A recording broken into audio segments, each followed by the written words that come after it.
They preyed on my downfall, but I learned to never fall down. So I don't hang around y'all, cause I really think y'all clowns. It's a lonely road, but I choose to walk it. Only speak to bosses over drinks or coffee.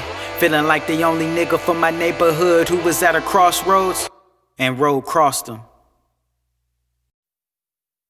Yo, yo, yo, this is Jae Maurice, and I'm here with Karl Lewis, and you are now listening to Gravity.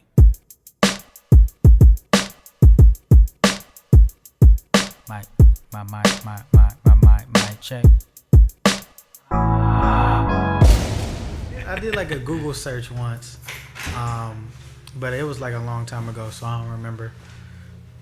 So I mean, I could be wrong, but I'm pretty sure that's Steve Harvey's daughter. I would never have put two and two together. I really didn't think about that. Yeah, but that made me think, like, do you think? Well, are you familiar with like why the internet kind of went in an uproar? Because of her? Yeah. No, I just seen that one quote and that was it. Oh, okay. So from what I could gather, a lot of women are in. So she posted a picture of her and the guy who's Michael B. Jordan. Mm-hmm. I guess they're dating now. Mm-hmm. And I don't know if you know about her history, but she's dated Future. She's dated some other people. She dated Diddy. I think she also dated Diddy's son. And a few other celebrities. But so like women are in support of that quote and of her, because she's basically almost like exclusively dating these celebrities, and they all seem to be like deeply in love with her. Like apparently Future like made a whole album dedicated to her. I don't listen to Future, so and then Meek Mill shouted her out in a song, and like, but basically women are just like, this is like empowering for some women, because it's like, you must be a high quality woman if you keep getting all of these celebrities, all these men, and making them fall for you. And then you got, I guess, I don't know if it's men or if it's who it is, but obviously you're gonna have the other side that who are saying that she's like a hoe, or that she must be some type of thotty, because she keep popping up with all these different men, kind of the same way they did to Amber Rose and all these other women who are known to date celebrities. Yeah. So that's really the uproar. But what it made me think about is like, do you think that we are too invested in celebrities? Or I don't even know if she's a celebrity. I mean, she got a bunch of followers. She's a child of a celebrity, so that she's celebrity by default. Yeah, I guess she's like an Instagram influencer or something. Yeah, because I guarantee you anybody who's famous who has a child is pretty famous themselves. Yeah. But do you think that we're too invested in famous people? I know I'm not, so other people would probably tell you differently, but me, myself, nah. I don't really care for celebrity lifestyles. And what they do is what they do. I can care less. I'm worried about my own life. That's what I would think more people would have an attitude of, but no, it just seems like that's something that, I don't know why that's so important to people. Who she's dating and what type of reputation she may or may not have. Or I mean, some people look at these celebrities as icons and what's the word I'm looking? Yeah, idols. Yeah, idols. They look at them as idols. So if whatever they do is wrong, then they look at them differently. So now they're judging. So that's how it kind of works. So like, I follow this person. This person is so perfect. They do this, and then everything they do is pretty good so far. But once they slip up and do a mess up, now it's like, all right, now it's time to shame you. I don't like you no more. That's just how humans work. Yeah, I get this might seem contradictory, but I do believe that anybody who gains a certain level of public fame or becomes a public figure, I do think that a part of the trade-off is you have to accept the responsibilities of being a role model. A lot of celebrities like to push off those and be like, I never said I was a role model. I never said this, that, and the third. But I think that because of the the amount of money you make, the trade-off is like you should be a role model. I think that should be a requirement that we have of our celebrities, because they make way too much money. Cannot. Yeah, we literally give them money that we don't have, but we expect so little from them. As long as they post a couple pictures, drop some music, and then we're satisfied. But they make so much money, or the record labels and the people behind them make so much money off of us, but we don't really ask much of them. Really. Yeah. I mean, the world's too big to be catering to everybody. So, I mean, we got to remember, when you're a celebrity, there are going to be people who love you. There are going to be people who like you. And there's also going to be people who just hate you. No matter what spectrum you're on, somebody's going to love you and hate you. You're not going to be on one side. Yeah, that's true. I don't think anybody is well, in real life, even if you're not a celebrity, I don't think anybody is universally loved. Yeah. People just out here angry all the time. I mean, do you think the world would be a better place if everybody was just happy and had everything they needed? I don't think human nature would allow that to happen. If there was ever a time, or if there ever could be a time where everybody had exactly what they needed and everybody was completely satisfied, I still think there would be some greed, and at some point somebody would take advantage of that, and then we would slowly but surely get right back into the world that we are in now. Right. Because the world just, in a sense, revolves around some type of conflict. Like, it can't go without it in some shape or form. Like, even the whole story with Adam and Eve, they had everything they needed. Didn't need anything, but still chose to do something that was told not to do. See, I think that's just how humans work. I mean, I think animals do the same thing. I don't know how an animal would think or anything, but animals probably do the exact same thing. Animals probably do it more because, from what I've heard or what I've been told, they're just purely instinct. We have like a conscience, and we have the ability to, I guess, think and make decisions. But most animals don't, so they just go purely instinctual. So yeah, they as far as like curiosity, as far as territorialism, if that's a word, and like fighting for whatever, that's pretty much how they're made up. We don't have to be that way as much, but we choose to be because self-preservation, I guess.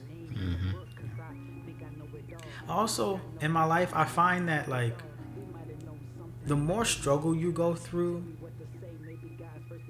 well, I guess it's not true for everybody, but I feel like if you are a person who's gone through a lot of struggle, you're either going to become very selfish or you're going to become very selfless. And like, I guess it depends on how much empathy you have, but like, I feel like the more people go through things, the more they can kind of relate and be empathetic to the experiences of others, which will make them more willing to give. But then you still got the people who go through things and then they feel like, well, I have to protect myself, so I just become extremely selfish. And that's the power of the mind. It all depends on how, I guess, you interpret things. Because when you do, it's like, oh, like you said, I went through this, now I don't want to go through this again. Let me shield myself, let me keep everything to myself. And then there's people who think like, wow, that was terrible. I don't want nobody to go through that. Yeah. So it's all a mind thing, like how your mind thinks. Like my mind always thinks like, I don't want people to go through what I went through because it's kind of terrible. So I'm like, no, why would I want that? But I'm also someone who thinks less of myself and more of others. I would probably say I think a lot of people think more of me than I think of myself. And I think I prioritize other people, which is something. But I did it to a point where it wasn't good for me. Yeah. Yeah. That was weird. That got weirdly deep. Yeah. I like that. Yeah. Don't do that. Let that go. They don't know what I'm slapping. All right. That is.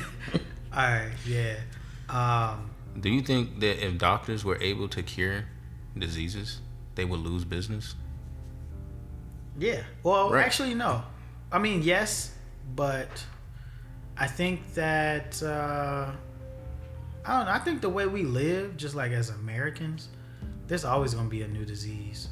Yeah, but I mean, I do think that the pharmaceutical companies and the doctors, I do think that there may be some conspiracy that that they could cure things, but they're choosing not to because it'll keep you coming back and keep you on a bill and all that. Yeah, I think they kind of banking off that.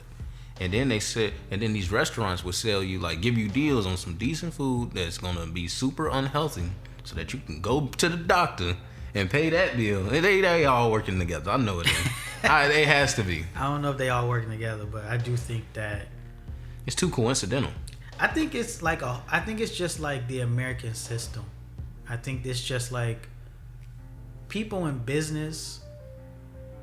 I think that they just associate just trying to make profit. Like the American dream is like, especially now, like in the black community, where they're really pushing like owning a business, owning your own, being independent, being an entrepreneur. Mm-hmm. And even though that's been kind of heavily championed in the black community over the last, let's say, 5 years or so, white people have been doing this for the longest. And I think what it is to be American is to own a business and to do pretty much whatever it takes to make the most amount of profit. And I don't think America, like at its core, cared too much about the effect on the people or the effect on the environment, or it was just like, how can we become more and more profitable? I think that's why the work days got longer, breaks got shorter. We had to start getting unions to protect workers. And like, that's the thing about the American dream, is that America is a place for freedom, and you can own a business and you can make a life for yourself, but America never promised that life wouldn't be built on the backs of other people, or that you wouldn't be destroying natural resources, or you wouldn't be hurting animals or whatever in order to make whatever profit you're trying to make. Yeah, I feel like everything's gonna be sacrificed to get a gain. Yeah, and so I think that's why we live in a world today where, like you say, the doctors are not curing us, they're just treating us so we can come back. But then also the supermarkets are not taking the responsibility of trying to actually have healthy options for a reasonable price. Yeah, like if you think about it, if the healthier things were cheaper and the stuff that's bad for you were up there in price, do you really think people would start buying the stuff that's not good for them? No, they wouldn't. Well, I feel like mainly people get the stuff that's not good for them is because, cheap, something I can easily get. Yeah, definitely in impoverished areas, I think so. Yeah, and that's why you see like a McDonald's on every freaking exit of the highway. That's true, especially in the hood. And it's like, I got like 60 chicken spots around here. Yeah, I seen like 3 of them just driving. Yeah. But then if I want to go to, I don't know, what's a good, I don't even know a healthy place, because right. Well, there's no healthy restaurant. And then like they'll have a healthy option at a fast food restaurant, but nobody gets that. Because why?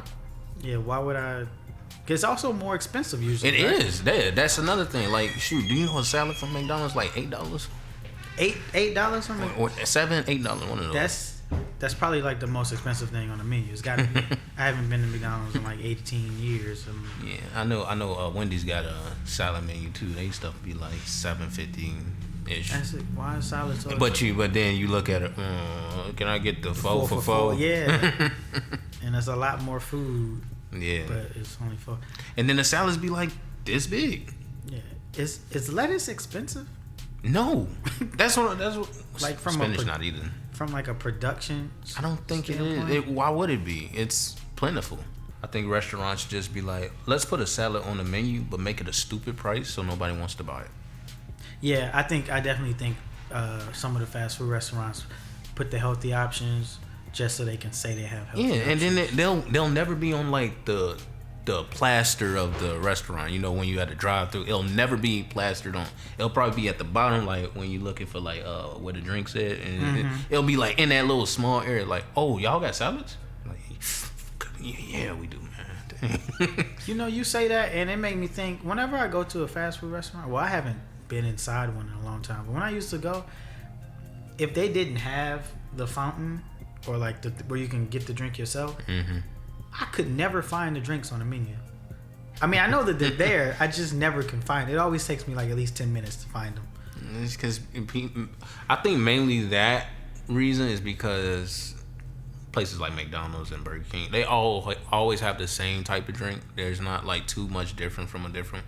So they just expect you to know. Yeah, they expect you to know at that point. You know, everybody just gets Sprite and Coke from McDonald's and like, I guess if they want anything else, they'll ask. Yeah, I try to get lemonades, but if I'm gonna get a pop, yeah, it's Sprite.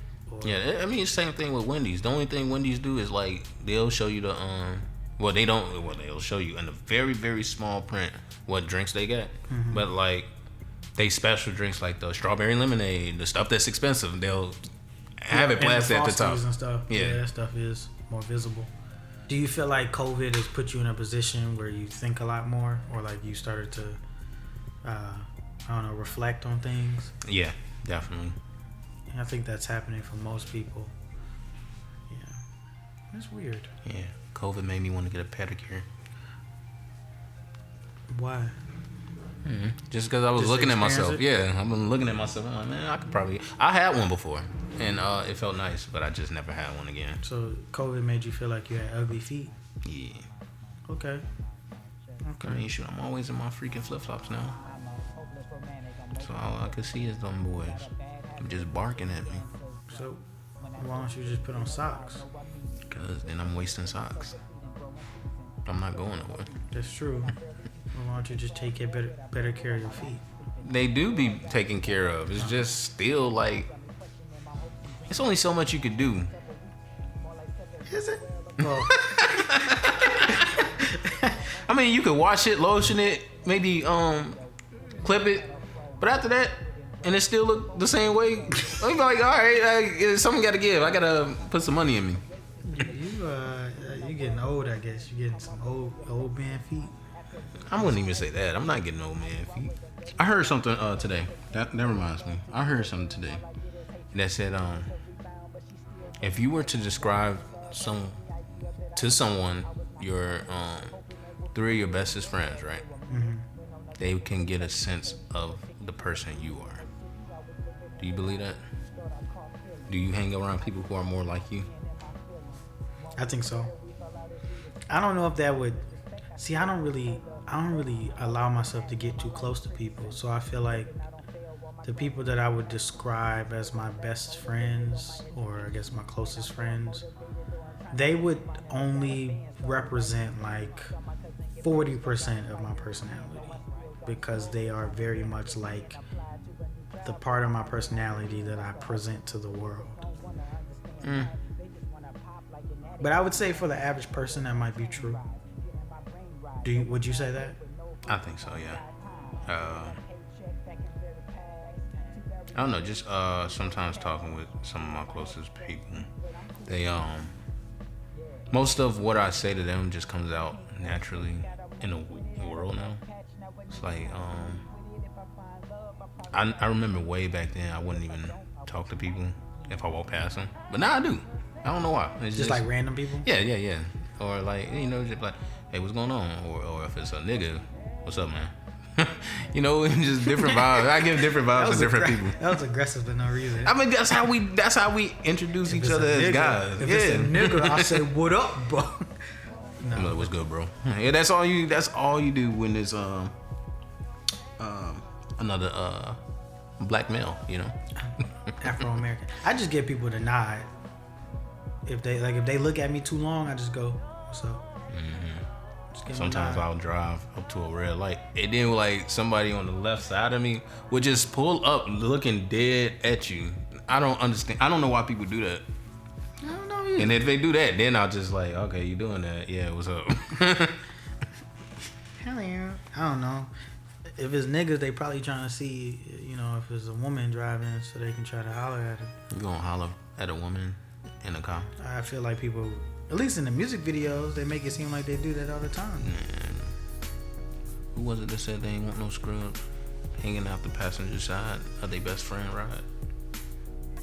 Yeah, so that question you asked me about my best friend, it made me think of those like Facebook games. Mm-hmm. And what's the one question they always ask on there? Oh, the one where it's like, if you heard that I was going to jail, what crime did I commit? Mm-hmm. So I'm asking you that now.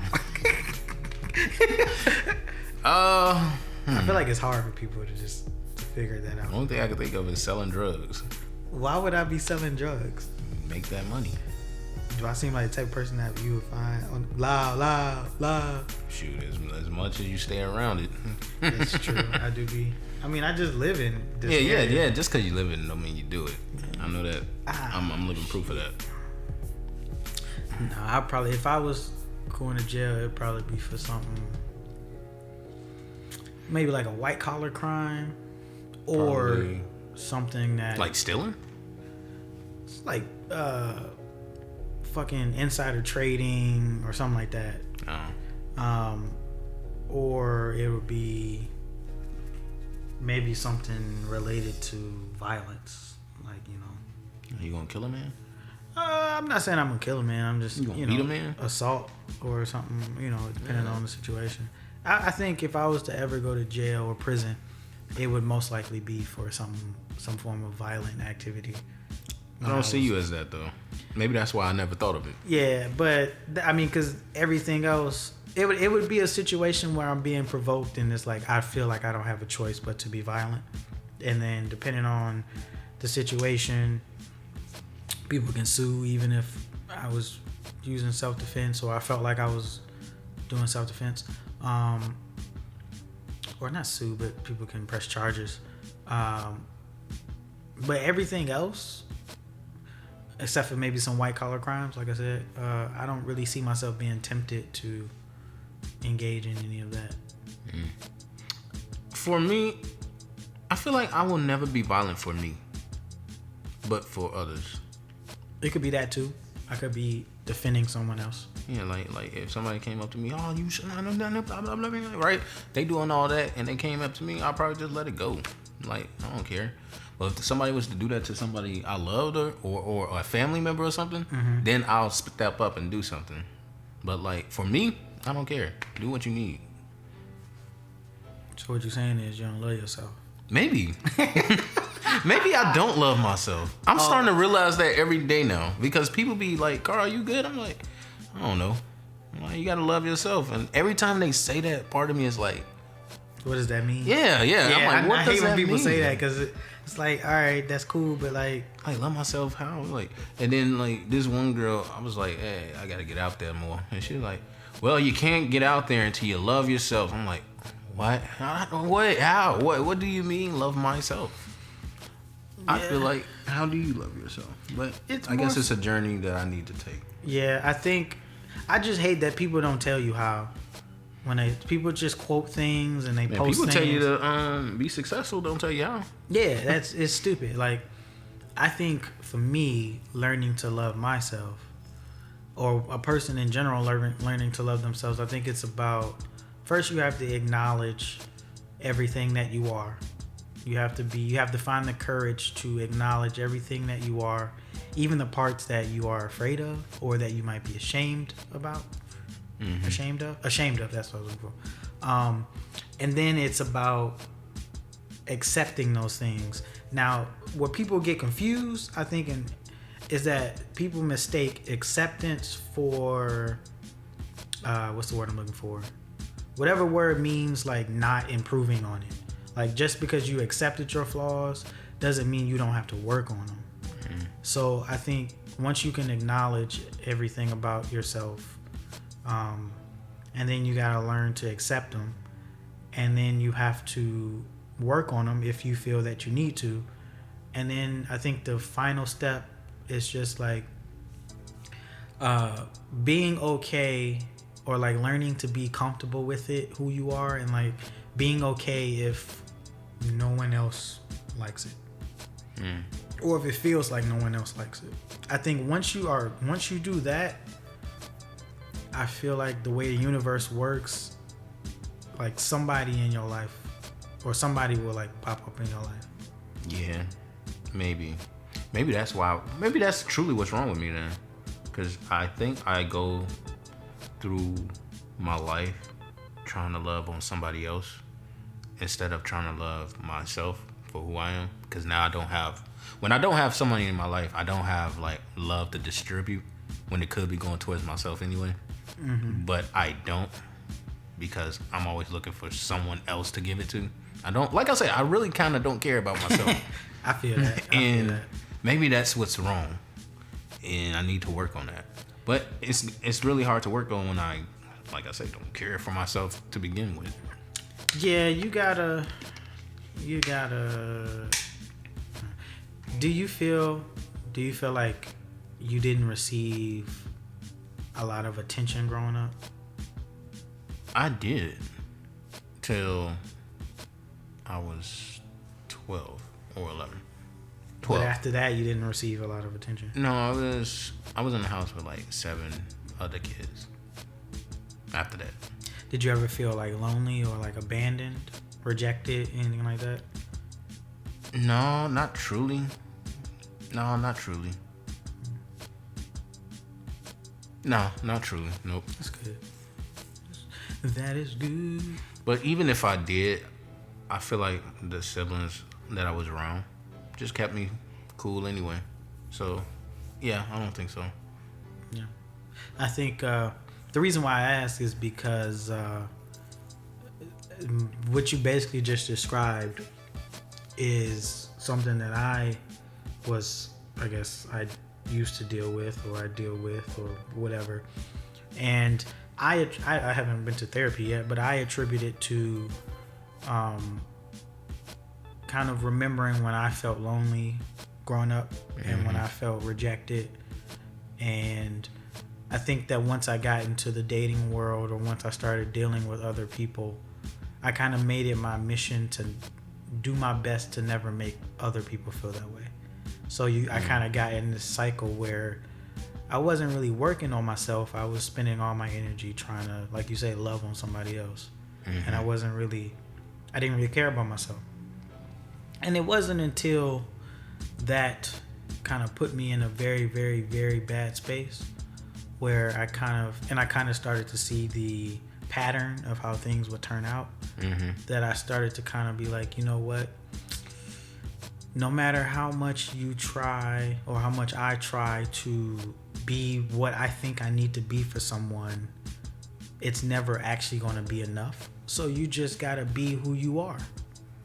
And first you got to figure out who you are. Then you got to learn to accept it.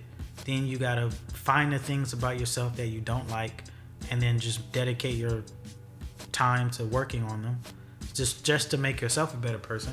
And then become comfortable with the fact that, you know, other people may not understand you, they may not like you, they may not get you, but you just got to be comfortable with that. And then I feel like once I kind of got to that point, that's when I started to kind of feel better. And I started to feel motivated again. I started to feel like I started to have ideas again. I wasn't always tired. Yeah. I feel like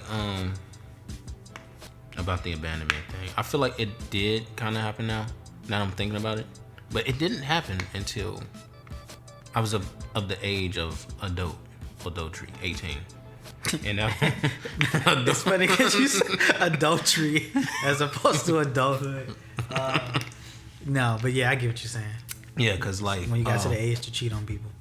Yeah, and be tried as an adult sometimes. But around that time, I was staying with my sister because she kind of raised us. And I don't know, I probably said this already, but I was told the question, gave the command that I would have to either do college or the military. So, because at that point, she said once I graduated high school, I couldn't be there no more. because that's just how our mom kind of did her, but she did it for her, like, to grow up, and that's probably what she was trying to do for me. And but I know for a fact if she needed to, she wasn't really by herself, because my mom would have easily got her back. But it was just after that, all family connections, all that was just kind of like trashed down. And then my cousin actually helped me through college. She was like helping me through college and stuff, but it took one of my my ex, she kind of broke it down for me, and it makes sense. I'm not sure if it's true, but it kind of makes sense that she possibly did all that, like helping me through college, hoping I'm doing good and stuff and like that, as an investment in me to make it through college, become successful, and think back on her, right? Your ex said that to you? Yeah. I mean, because like if you really think about the stuff she was doing, it felt like that, because she was like, all right, don't she'll always put a mark, don't forget about me, don't forget about me, don't forget about me. And then like when it's things like because I was staying at the apartment that she kind of got for me, and like if I was running low on rent, she'd be like, I still need that rent, I still need this, I still need that. And she was just like seeing it from the outside in, and that's what she was saying. She was like, maybe she cares about you, but she's caring more about you being something that she invested in. Oh wait, so your ex was saying that that's the way your sister looked at you? Not my sister, my cousin who was helping me through college. Right. Yeah. Okay. That's how my mom made it seem like she was.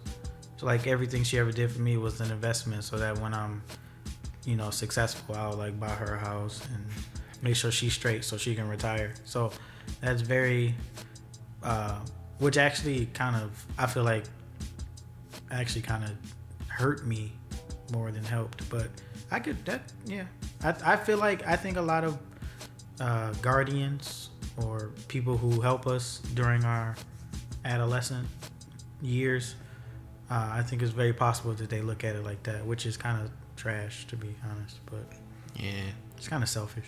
It is, cause like there was a situation that happened a while ago. You remember the old place I stayed at? That's basically her building. Mm-hmm. And when I finally decided, like, yeah, you know what? I've been here long enough. I think it's time to move out. So I sent her a message like, hey, what do I have to do in order to like move out? Cause I want to try to get my own place. I got a girlfriend. I'm trying to see if we can move in together and stuff. Do all that, right? And I kid you not, like 10 minutes later, I got a phone call from her, and she was just on the phone like, excuse me, what? You're trying to leave after all I did for you? And all it's like just crying and doing all this like I did something terrible to her. I'm like, geez, all I was trying to do was move out. And then like it was so bad that I went to her place to talk to her in person. Mm-hmm. And she was just like in the corner on the couch, just like rocking in the chair, like I was in some movie or something. I'm like, oh my God, it really ain't that serious. All I wanted to do was venture out on my own. And then that was when I realized she was kind of crazy. I'm like, okay, I have to get up out of here. So because of that situation, I stayed there another 2 years. Another 2 years? Yeah, because I didn't want her to feel like I'm abandoning her and leaving her. Because all it was me being there, I'm actually income to her. Because she's getting the money from everybody in the building. Right. The building's paid off, but she pays like the mortgage. But all that, no, she don't pay more. She paid like the light and stuff. Which means she's not hurting by no bills. She's only paying those bills. So that's why I'm like, dear, it just seemed like she wanted me there for income. Really, like I helped him in college. He better help me for the past couple of years. Yeah, that's. So when you finally did move out, was it another situation or? That's another. Now here's another thing. And when I moved out, and finally moved out, I hear so much less from her. I don't hear from her at all, basically. And it just makes me feel like that's That's all it was. Yeah, all it was. Yeah. I don't know. Who knows what these people think about? Check it. So, if y'all are really into Pokemon or whatever, it's a really cool game on it's on PC and PS5.